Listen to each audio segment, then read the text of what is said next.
झारखंड की राजनीति में इस वक्त सबकी नजरें घाटशिला विधानसभा सीट पर होने वाले उपचुनाव पर हैं।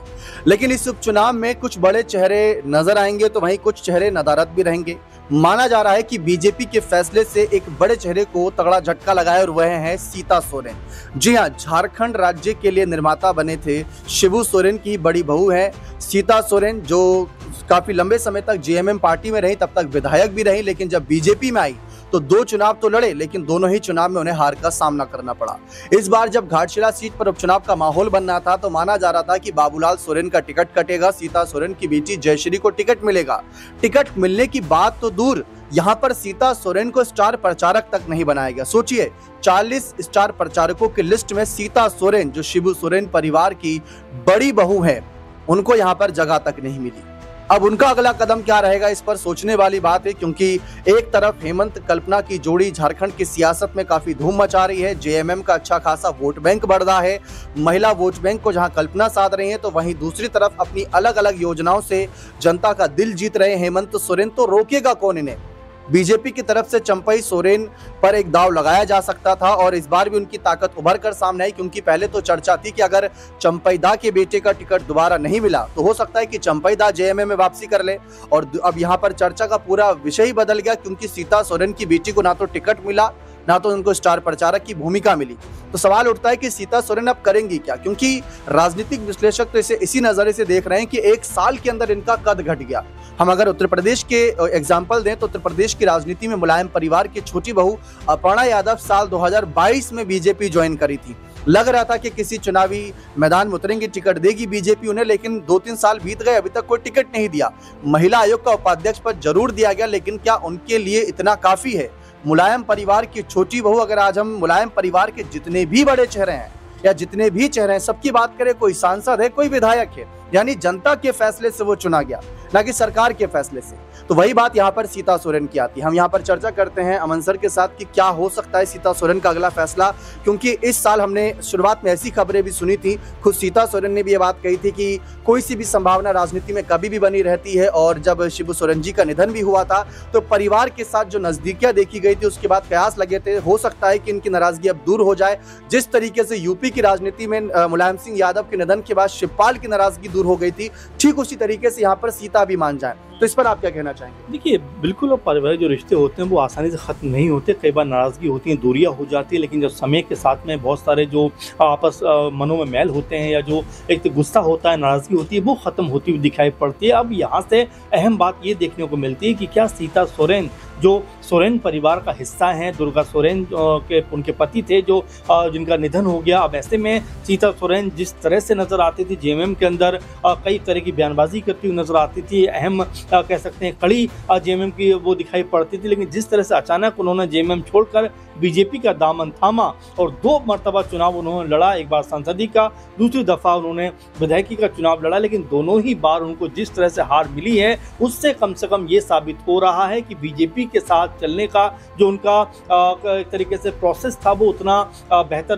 दिखाई नहीं पड़ता और उतनी प्रगति वो नहीं कर पा रही हैं राजनीतिक तौर पर। और यही वजह है कि अब राजनीति जो जानकार हैं वो कह रहे हैं कि हो सकता है कि वो वापसी जेएमएम के अंदर करती हुई नजर आ जाए, क्योंकि उनकी जो खामोशी थी काफी लंबे समय से देखी जा रही थी, कई अहम मुद्दों के ऊपर वो कुछ भी बोलती हुई नजर नहीं आई। तो ये मानकर चला जा रहा था कि शिबू सोरेन जी के निधन के बाद हो सकता है सीता सोरेन अब अपने परिवार के साथ दोबारा दिखाई पड़े और साथ में जो पार्टी है उसके अंदर दोबारा शामिल होती हुई दिखाई पड़े। लेकिन अब जिस तरह की उनकी बयानबाजी निकलकर सामने आ रही है उससे तो ऐसा लगता है कि वो जेएमएम के अंदर एक तरह जाने का उनका जो फैसला है या मन है वो कोई बहुत अच्छी दिशा में जाता हुआ दिखाई नहीं पड़ रहा, क्योंकि इरफान अंसारी जो स्वास्थ्य मंत्री हैं झारखंड सरकार में, उनको वो मानसिक रोगी बताती हैं और तमाम तरह के आरोप लगाती हैं कि जो स्वास्थ्य व्यवस्थाएं पूरी तरह चरमरा गई हैं। एक तरीके से झारखंड सरकार जो है वो कुछ भी काम नहीं कर रही है, बेहतर दिशा में आगे नहीं बढ़ रही, तमाम तरह के आरोप वो लगा रही है। यहाँ तक कि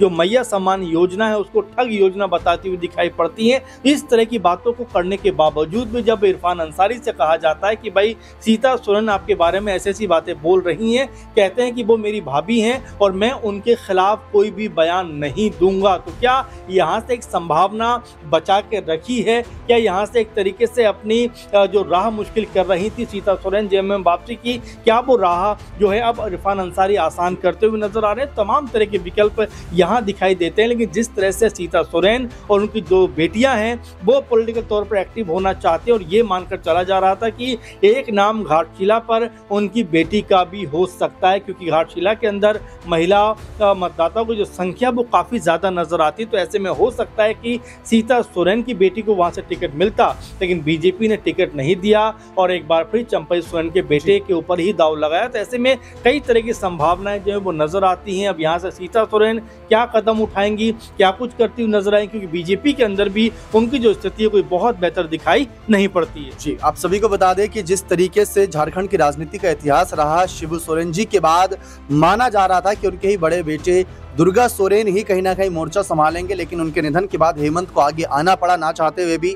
लेकिन दुर्गा सोरेन सेना, ये आप सभी को याद होगा, एक मोर्चा बनाया गया था सीता सोरेन के कहीं ना कहीं नजरिए से। और आज अगर हम सोशल मीडिया अकाउंट इनका खंगालें, सीता सोरेन तो बीजेपी के साथ जुड़ी हुई है और उसी के नजरिए से वह पोस्ट भी करती हैं। लेकिन घाटशिला को लेकर जिस तरीके से माहौल बना और इनको स्टार प्रचारक तक की जिम्मेदारी नहीं दी गई, जबकि उसमें गीता कोड़ा, मधु कोड़ा, अमर कुमार बाउरी जो चुनाव हार गए थे, अमर कुमार बाउरी, उन तक को यहाँ पर प्रचारक बनाया गया। तो सोचने वाली बात है कि सीता सोरेन को क्यों नहीं बनाया गया? क्या इनका कद छोटा किया जा रहा है या सीता सोरेन अपना अलग नजरिया रख रहे हैं? अब जैसा सर ने बताया कि इरफान अंसारी पर निशाना साध रही है, हेमंत की कई योजनाओं पर निशाना साध रही है, यानी जेएमएम की तरफ तो जाना के विचार नहीं दिख रहा दूर दूर तक। अभी जाना होता तो शायद शिबू सोरेन जी के निधन के तुरंत बाद शामिल होती, तो शायद घाटशिला को लेकर भी जो उसके कुछ ही दिनों बाद माहौल बना था वहां पर कुछ अलग स्थिति बन सकती थी। लेकिन वहां से उन्होंने अपनी स्थिति क्लियर कर दी। लेकिन दुर्गा सोरेन सेना, हो सकता है कि एक अलग मोर्चा हमें देखने को मिले।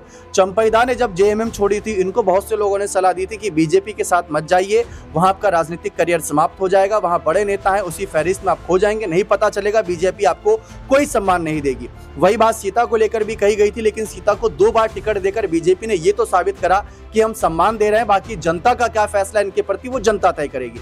लेकिन दुर्गा सोरेन सेना, क्योंकि सर आप भी देखिए, अगर सीता सोरेन की बेटियों की बात करें तो उन्होंने ऐसा कोई आंदोलन संघर्ष किया नहीं कि बीजेपी उनको आते ही टिकट दे दे। चंपईदा ने तो अपने बेटे को टिकट दिलाने में कामयाबी पाई, क्योंकि वो खुद अपनी सरायकेला सीट बचा ले गए थे, कोल्हान टाइगर कहे जाते हैं। तो बीजेपी ने चंपईदा की नाराजगी और उनकी विचार विमर्श को देखते हुए टिकट दे दिया। लेकिन क्या वही बात कल को अगर सीता की बेटियों पर आएगी तो क्या बीजेपी अमल करेगी? और अगर नहीं करेगी तो क्या सीता सोरेन दुर्गा सोरेन के ही नाम से कोई अलग मोर्चा बना देगी? बिल्कुल जाहिर बात है, सीता सोरेन जब अलग हो रही थी उस वक्त भी कई जानकारों ने ये बात कही थी कि उनको अपनी अलग पार्टी बनानी चाहिए, क्योंकि उनके पति के नाम पर उनकी दोनों जो बेटियां हैं एक संगठन भी चलाती हैं दुर्गा सोरेन के नाम से, और हो सकता है कि ये संगठन आने वाले दिनों में पॉलिटिकल कह सकते हैं तौर पर भी नजर आए। लेकिन उस समय भी ये बात कही गई थी कि भाई ये जो संगठन बना है लोगों के साथ में जुड़ने का संगठन है। लेकिन देखिए, हर किसी की मंशा होती है कि अपने तौर पर पॉलिटिकल पार्टी को एस्टैब्लिश किया जाए। क्योंकि सीता सोरेन की जो स्थिति है बीजेपी के अंदर भी कोई बहुत बेहतर दिखाई नहीं पड़ती। आपने सही कहा, घाटशिला के ऊपर तो कम से कम चलिए उनको